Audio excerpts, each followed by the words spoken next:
جب تک رہے گا سلسلہ ماہو نجوم کا، ڈنکا بجے گا چار سدار العلوم کا۔ الحمدللہ وکفا وسلام علی عبادہ الذین اصطفى، اما بعد، اللہم الہمنی رشدی واعذنی من شر نفسی۔ سامعین، مرزا محمد علی جہلمی ہے تو انجینئر، مگر قرآن و حدیث کے حوالے سے اس طرح بات کرتا ہے گویا وہ کوئی عالم ہو، حالانکہ اسے صحیح عبارت پڑھنی نہیں آتی، درست ترجمہ بھی نہیں کر سکتا، مطلب اور مفہوم تو بہت دور کی بات ہے۔ اگر آپ کو یقین نہ آئے تو اعراب یعنی زبر زیر پیش سے خالی کوئی عربی کتاب، حتیٰ کہ قرآن پاک ہی دے دیں، وہ صحیح پڑھ نہیں پائے گا۔ میں یہ بات بڑے ہی تجربے اور اعتماد سے کہہ رہا ہوں۔ میں نے اس سے پہلے مرزا جہلمی کے گمراہ عقائد اور باطل خیالات پیش کیے تھے، اگر آپ نے نہیں سنے ہیں تو ڈسکرپشن میں لنک موجود ہے، آپ اس سے سن سکتے ہیں۔ سامعین، میں نے پہلے بھی کہا تھا کہ انجینئر مرزا ایک نئے فرقے کا بانی ہے جس کا نام ہے مسلم علمی کتابی۔ یہ شخص اور اس کی پوری جماعت اہل سنت والجماعت سے خارج ہے۔ اس فرقے کی ولادت کو ابھی جمعہ 8 دن بھی نہیں ہوئے، مگر اس کا بڑبولا پن اور ڈینگوں کا سلسلہ مسلسل بڑھا ہوا ہے۔ ابھی پرسوں ہی اس کا ایک بیان اس کے چینل سے شائع ہوا جس میں وہ یہ کہہ رہا ہے کہ جس طرح تبلیغی جماعت سعودی عرب میں ناجائز اور ممنوع بن گئی، انڈیا میں بھی اس پر پابندی کی آواز اٹھنے لگی، اس سے لگتا ہے کہ وہ جلد ہی ختم ہو جائے گی۔ اسی طرح میں یہ کہتا ہوں کہ دیوبند اور دیوبندیت بھی جلد ہی ختم ہو جائے گی۔ پہلے تو آپ اس کا دعویٰ اس کی زبانی سن لیجئے، اس کے بعد میرا تبصرہ ہوگا۔ اب یہ دیکھیں، تبلیغی جماعت میں پابندی لگ گئی ہے۔ میں سوچ رہا ہوں ان کا تو پورے کا پورا مسلک ہی اب ختم ہو گیا ایک طرح کا۔ جتنا عرصہ یہ نسل زندہ رہے گی، کیونکہ ان کے پاس واحد ہتھیار یہی تھا کہ یہ مسجدوں میں گلیوں میں جا کے جو نسلاً مسلمان تھے جنہیں کوئی قرآن و سنت کا علم نہیں تھا، انہیں مسجد میں لے آتے تھے اور اپنے اس سسٹم میں شامل کر دیتے تھے۔ اب یہ بھرتی کہاں سے کریں گے؟ یوٹیوب سے یہ بھرتی کر سکتے ہیں؟ مجھے بتائیں نوجوان نسل کو۔ وہ تو کہے گی حضرت صاحب یہ سٹوریاں نہ سنائیں، آپ بتائیں قرآن اس میں کیا لکھا ہے۔ سعودیہ کی پابندی کو آپ اس نظر سے دیکھیں کہ سعودی عرب اگر کسی اسلامی جماعت کو پابندی لگا رہا ہے تو اب مجھے بتائیں، یورپ امریکہ تے شاہی کوئی نہیں، انہوں نے کہنا تمہارے مرکز میں جب تمہیں دہشت گرد ڈکلیئر کر دیا ہے، حالانکہ ان کا دہشت گردی سے بیچاروں کا کوئی تعلق ہی نہیں ہے۔ ان میں اگر دہشت گرد گھس جائے، وہ تو مسلمانوں میں بھی گھسے ہوئے ہیں، تو یہ تو نہیں کہ اسلام کو ہی بین کر دیا جائے گا، تو وہ تو پلی لیں گے۔ اب دیکھ لیں، مودی نے تو انڈیا میں شروع کر دیا، اس نے میٹنگ کال کر لی ہے، انڈیا کی اور سعودیہ کی ویسے بڑی آ رہی ہے۔ دوسرا یہ لاجیکل بھی ہے کہ بھئی تمہارے مرکز میں جب کہا گیا کہ تم دہشت گرد ہو، تو انڈیا والے تو کہیں گے ہم تو ویسے ایک سیکولر ملک ہیں، ہم تو دہشت گردی سے تنگ آئے ہوئے ہیں، لہٰذا ہم تمہیں بین کرتے ہیں۔ کہاں سنوائی ہوگی مجھے بتائیں؟ انہوں نے تو ڈاکٹر ذاکر نائک کو بین کر دیا، تو ان کا تو پورے کا پورا کھاتا ہی اس کے اوپر چل رہا تھا۔ اب یہ یوٹیوب پہ آ کے کیا کریں گے؟ فضائل اعمال سے پڑھ کے واقعات سنائیں گے؟ کون سنے گا؟ کوئی سننے کے لیے تیار نہیں ہے۔ اب ان کے پاس ایک ہی حل ہے کہ قرآن و سنت کے منہج پہ آ جائیں یا چپ کر کے گوشہ نشینی اختیار کریں، جنگلوں میں نکل جائیں، وہاں وہیں پہ رہیں، وہیں ان کے بچے ہوں، جن کو یوٹیوب کی اور ڈیجیٹل میڈیا کی ہوا نہ لگے تو وہ نسل پھر دیوبندی باقی رہیں گے، ادروائز کسی نے نہیں بچنا، یہ میں آپ کو بتا دوں۔ لوگوں تک بات پہنچ رہی ہے، ہم نے بھی اس کی مذمت کی ہے، پھر ساتھ ساتھ بتایا کہ کریٹیکل ایشوز ان کی کتابوں میں عقائد اور نظریات کی۔ سامعین، آپ نے مرزا جہلمی کا دعویٰ سنا۔ سب سے پہلے تو میں یہ عرض کر دوں کہ مرزا جہلمی جیسے خودرو اور فضول بندوں کے سلسلے میں حضرت عبداللہ ابن مسعود رضی اللہ تعالیٰ عنہ نے بہت پہلے پیش گوئی فرما دی تھی۔ عن ابن مسعود رضی اللہ تعالیٰ عنہ انہ قال علیکم بالعلم قبل ان يقبض وقبضه ان يذهب باصحابه علیکم بالعلم فإن أحدكم لا يدري متى يفتقر إليه أو يفتقر إلى ما عنده إنكم ستجدون أقواما يزعمون أنهم يدعونكم إلى كتاب الله وقد نبذوه وراء ظهورهم فعليكم بالعلم وإياكم والتبدع وإياكم والتعمق وعليكم بالعتيق. عبداللہ ابن مسعود رضی اللہ تعالیٰ عنہ کہتے ہیں علم کے اٹھ جانے سے پہلے پہلے علم حاصل کر لو، اور علم کا اٹھ جانا یہ ہے کہ اہل علم رخصت ہو جائیں. خوب مضبوطی سے علم حاصل کرو. تمہیں کیا خبر کہ کب اس کو ضرورت پیش آ جائے یا دوسروں کو اس کے علم کی ضرورت پیش آ جائے اور علم سے فائدہ اٹھانا پڑے. عنقریب تم ایسے لوگوں کو پاؤ گے جن کا دعویٰ یہ ہوگا کہ وہ تمہیں قرآنی دعوت دیتے ہیں، حالانکہ کتاب اللہ کو انہوں نے پس پشت ڈال دیا ہوگا. اس لیے علم پر مضبوطی سے قائم رہو. نئی اپج، بے سود کی منہ شگافی اور لایانی غور و خوض سے بچو. سلف صالحین کے پرانے راستے پر قائم رہو. یہ حدیث علامہ دارمی رحمۃ اللہ علیہ نے اپنی سنن میں نقل کی ہے. علامہ معمر نے الجامع میں، اور علامہ طبرانی نے المعجم الکبیر میں، علامہ لالکائی نے اپنی کتاب اعتقاد السنہ میں، اور علامہ مروزی نے اپنی کتاب السنہ میں اسے نقل کیا ہے. سامعین، اس حدیث میں بڑی وضاحت کے ساتھ یہ بات کہی گئی ہے کہ تم عنقریب ایسے لوگوں کو پاؤ گے جن کا گمان و خیال یہ ہوگا کہ وہ اللہ کی کتاب کی تم کو دعوت دے رہے ہیں، حالانکہ ان لوگوں نے اللہ کی کتاب کو پس پشت ڈال رکھا ہوگا. اس لیے تم مضبوطی سے علم حاصل کرو. آج یہ فتنہ رونما ہو چکا ہے. جاہل اور علم دین سے خالی لوگ محض نفسانیت و انانیت کی وجہ سے اس بات کے مدعی ہیں کہ وہ لوگوں کو اللہ کی طرف بلا رہے ہیں، حالانکہ انہوں نے اسلام کی تعلیمات و احکامات کو بالکل بھلا دیا ہے. اس پر عمل سے بدعتیں ہیں، تعویلات فاسدہ سے ان کا انکار کرتے ہیں. لہذا ان کی مکاریوں کو جاننے اور جانچنے کے لیے علم دین کا حاصل کرنا ضروری ہے، ورنہ عام آدمی ان کی مکاریوں کے جال میں پھنس کر گمراہ ہو جائیں گے.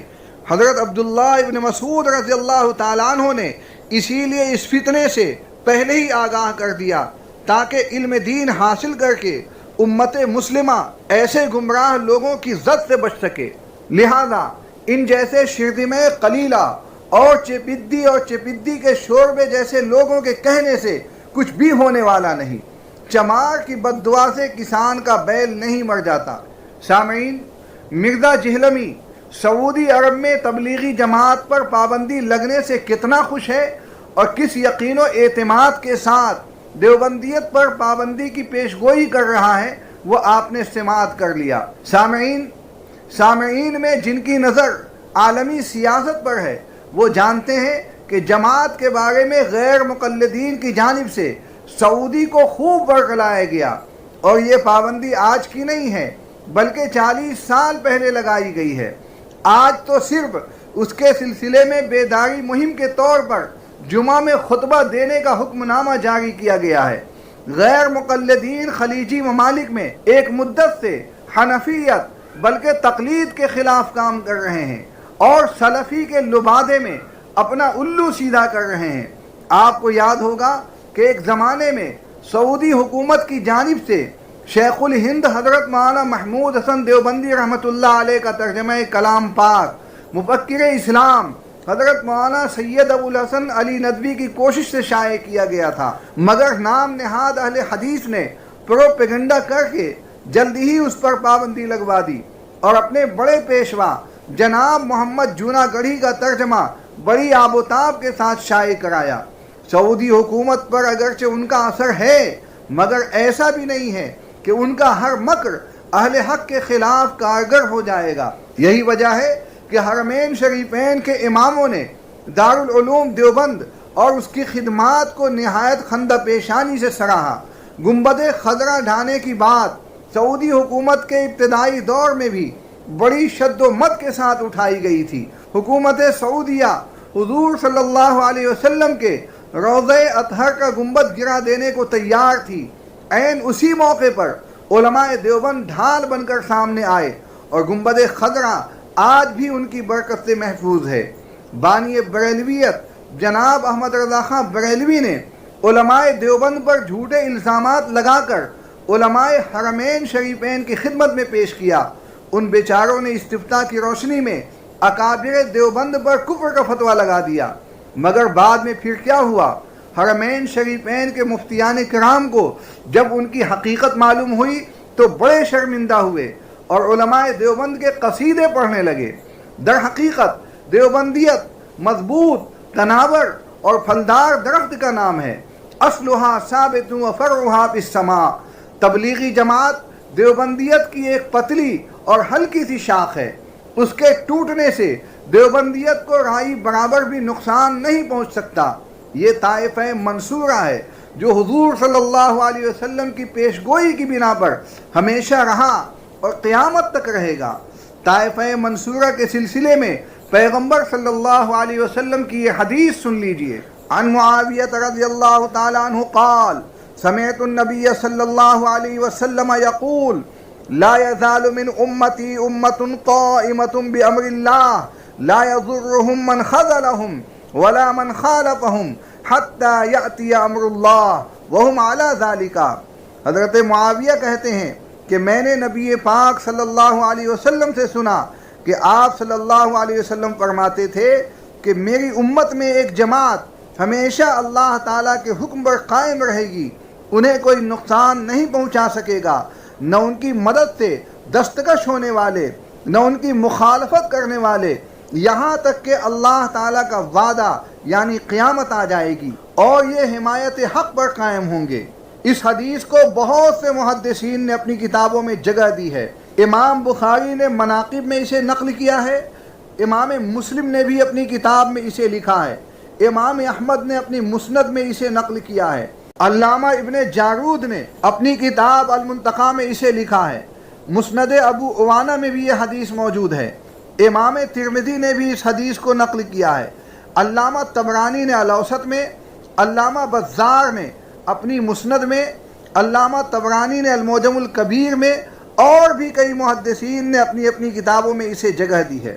سامعین، اس حدیث سے معلوم ہوا کہ اگر ایک جانب علماء سو لوگوں کو گمراہ کرنے میں لگے ہوں گے تو دوسری جانب اللہ کے نیک بندے، دین حق کے داعی اور اللہ کے سپاہی ایسے بھی ہوں گے جو برابر حق پر قائم رہیں گے اور حق کے لیے لڑائی و جہاد کرتے رہیں گے اور دین میں تبدیلی و تحریف اور حذف و اضافہ کرنے والوں کی مکاریوں اور چالوں کا پردہ فاش کرتے رہیں گے اور دین حق کو زندہ رکھیں گے۔ اسی طرح ایک حدیث حضرت ابو ہریرہ اور حضرت عبداللہ ابن عمر رضی اللہ تعالی عنہما سے یہ منقول ہے، آپ صلی اللہ علیہ وسلم نے فرمایا ہر بات کے لوگوں میں سے عدول و قابل اعتبار حضرات اس علم دین کے وارث بنیں گے، اس حال میں کہ وہ اس دین کے جاہلوں کی تعویلات اور باطل پرستوں کے دعووں اور غلو پسندوں کی تحریفات کا پردہ چاک کرتے رہیں گے۔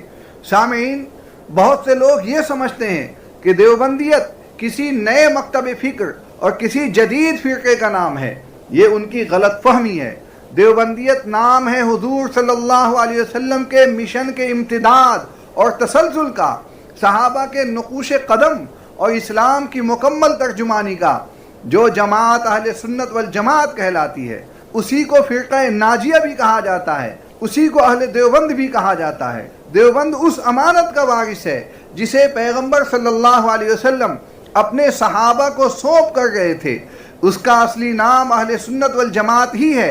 احمد رضا خان بریلوی نے 14ویں صدی ہجری میں احیاء سنت کے نام پر بدعتیں پھیلانے کا جو گندا کھیل شروع کیا تھا، اس کے خلاف ہندوستان میں علماء کی جس جماعت نے زبردست پہل کی وہ دارالعلوم دیوبند سے تعلق رکھتی تھی۔ اس بنیاد پر ہندوستانی اہل سنت والجماعت کا ایک نیا نام دیوبندیت پڑ گیا۔ کبھی کبھی ایک ہی آدمی کے کئی نام ہوتے ہیں، ایک نام اصلی ہوتا ہے اور بقیہ عرفی یا صفاتی۔ عرفی نام کمالات کی بنا پر بدلتے رہتے ہیں مگر اصلی نام کبھی تبدیل نہیں ہوتا۔ علماء حق دیوبند کا اصلی نام اہل سنت والجماعت ہے، البتہ ایک نئے کارنامے یعنی بریلویت کے خلاف کامیاب محاذ آرائی کی وجہ سے اسے دیوبندیت کے صفاتی نام کے ساتھ موسوم کیا گیا۔ یہاں یہ بھی خیال رہے کہ دیوبندیت صرف ہندوستان کے اہل حق مکتب فکر کا نام نہیں ہے، بلکہ دنیا کے ہر اہل حق کو دیوبندی کہا جا سکتا ہے، خواہ وہ حنفی ہو یا شافعی، مالکی ہو یا حنبلی۔ حدیث کے مطابق اہل سنت والجماعت قیامت تک رہیں گے، تو اسی سے واضح ہے کہ دیوبندیت بھی صبح قیامت تک قائم رہے گی۔ اس لیے اگر مرزا جہلمی دیوبندیت کے خاتمے کے سلسلے میں امید سے ہے تو اس کی یہ امید دیوانے کا خواب ہی رہے گی۔ انشاءاللہ اللہ سے دعا ہے کہ جہلمی جیسے اہل باطل اور دیگر تمام گمراہ جماعتوں سے ہماری حفاظت فرمائے۔ انشاءاللہ جلد ہی مرزا جہلمی احادیث رسول کے آئینے میں پیش کیا جائے گا۔ وآخر دعوانا الحمد للہ رب العالمین۔